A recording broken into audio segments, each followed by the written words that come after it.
When Stefan Michalak left his home in Winnipeg on a long weekend in May 1967, he expected little more than some solitude and maybe a few veins of precious minerals in the rugged landscape of Falcon Lake, Manitoba. An industrial mechanic by trade, he was also an amateur geologist, known for his quiet obsession with the Canadian Shield's quartz-filled crevices.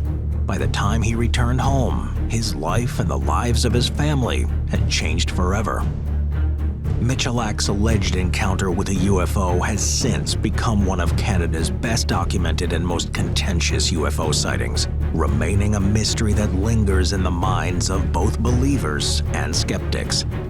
The Falcon Lake Incident has drawn comparisons to Roswell, though this story has its own unusual evidence and strange twists that make it unique.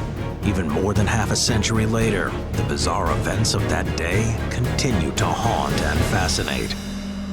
This is the Falcon Lake Incident. It was May 20th, 1967. Michalak, 51, was examining quartz veins along the rocky outcroppings of Falcon Lake when a cacophony of honking geese shattered the stillness. Looking up, he caught sight of two glowing, cigar-shaped objects hovering approximately 150 feet away. With his gaze locked, Michalak watched as one of the objects descended, landing on a flat rock platform, while the other disappeared into the clouds. For half an hour, Michalak sat sketching the landed craft, its metallic surface shifting between gray and red. Initially, he thought he was witnessing an experimental U.S. aircraft, and even approached, calling out in English to offer mechanical assistance to any Yankee boys on board. But no response came. When English failed, Michalak tried Polish, Russian, and German, hoping to bridge a cultural gap with what he thought were human occupants. Silence. As he approached the object, Michalak noticed an open door with lights emanating from within. He donned his welding goggles, an essential tool for a geologist to protect against the glare of chipping at reflective rocks, and peered inside. He saw a series of colorful flashing lights and beams, yet there was no one in sight, no indication of life. Drawing closer, he extended his hand out to touch the craft, but the metal seared his glove, melting the fingertips upon contact. The ship then began to rotate, revealing a grid of holes that blasted him with a sudden wave of hot air or gas. The impact threw Michalak backward, igniting his shirt and cap. Scrambling to tear off the burning garments, he watched as the object descended and vanished into the sky, leaving him dazed, disoriented, and marked by a strange grid pattern burn on his chest. It was just the beginning. After stumbling back to his Falcon Lake motel room, nauseated and dizzy, Michalak called his wife to tell her of this incident, promising to return home to Winnipeg by bus the next day. Once there, he checked himself into the Misericordia Health Center with burns and lesions on his chest and stomach. The injuries were consistent with radiation exposure, with a pattern matching the gridded vent he claimed to have seen on the craft. In the days and weeks that followed, he endured headaches, blackouts, nausea, weight loss, and prolonged bouts of diarrhea. Once Michalak's story made the Winnipeg Tribune, his family life spiraled into a media storm. Reporters, government officials, and curiosity seekers cramped on the lawn of the Michalak household, determined to find out more about the man who said he'd been burned by a UFO. Local authorities, including the RCMP and Royal Canadian Air Force, along with various American agencies and even the United States Air Force under the Condon Committee, descended on Falcon Lake to investigate. At the site, they found a circle about 15 feet in diameter where moss and vegetation had mysteriously burned away, just as Michalak had described. Testing of the soil samples and fragments of Michalak's clothing confirmed the presence of high levels of radiation, adding a layer of physical evidence to an otherwise intangible story. For many, it was proof of an otherworldly presence, but for Michalak's son, Stan, then only 9 years old, it was an event that forever marked his family. "I remember him coming home looking so sick and pale," Stan recalls. "And then there was this smell, a horrible stench like sulfur and burned oil that seemed to come right out of his skin."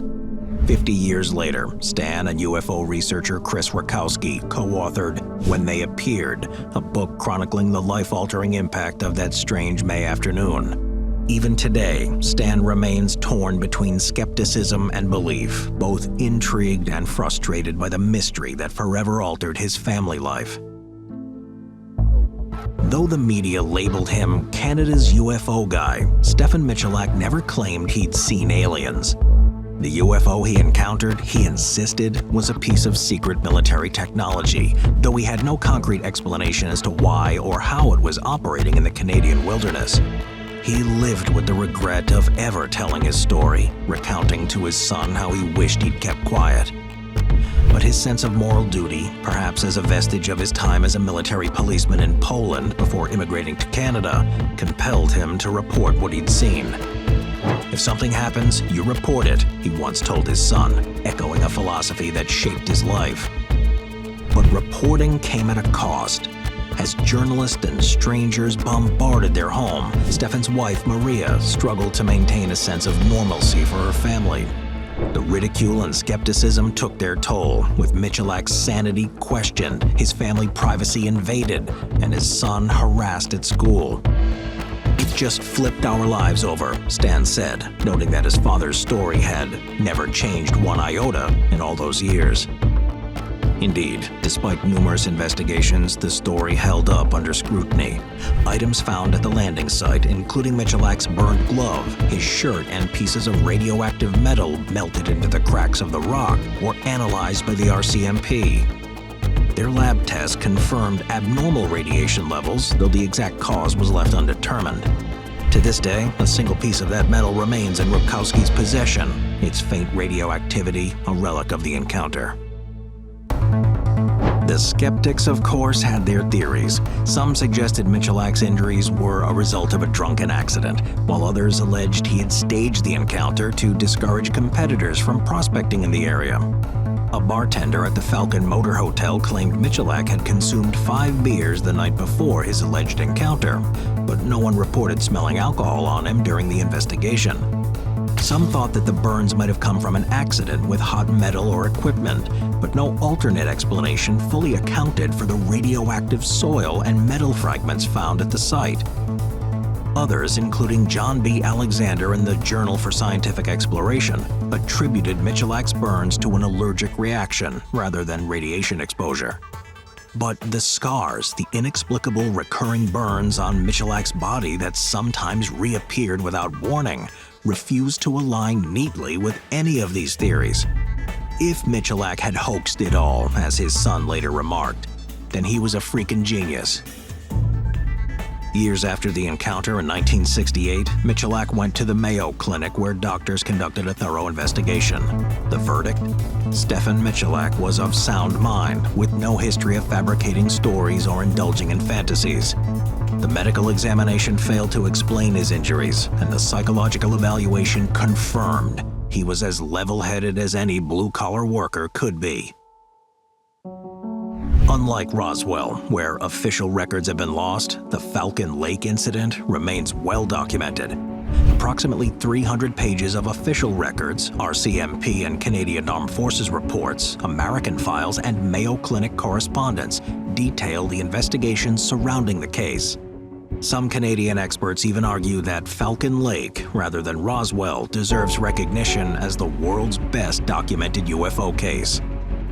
In 2018, Canada's Royal Mint commemorated the 50th anniversary of the incident with a $20 silver coin featuring a glow-in-the-dark illustration of Michalak's alleged encounter.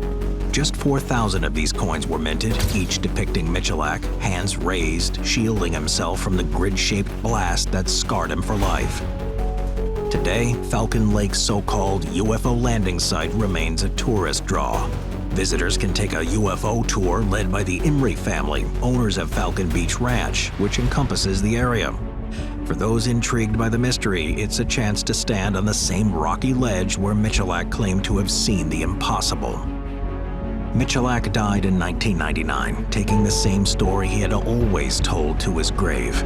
To the end, he stood by his account without embellishment or recantation.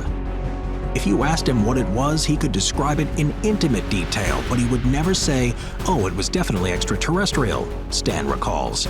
"What I can tell you is that I'm an aviation fanatic, a huge aviation buff, and there was nothing even close to that in the works anywhere at that time." For all the interest, ridicule, and endless questions, the Falcon Lake Incident remains unresolved. The burns on Michalak's chest and his charred radioactive gloves bear silent testimony to something that defies easy answers. Was it a secret military experiment, a freak accident, or something beyond?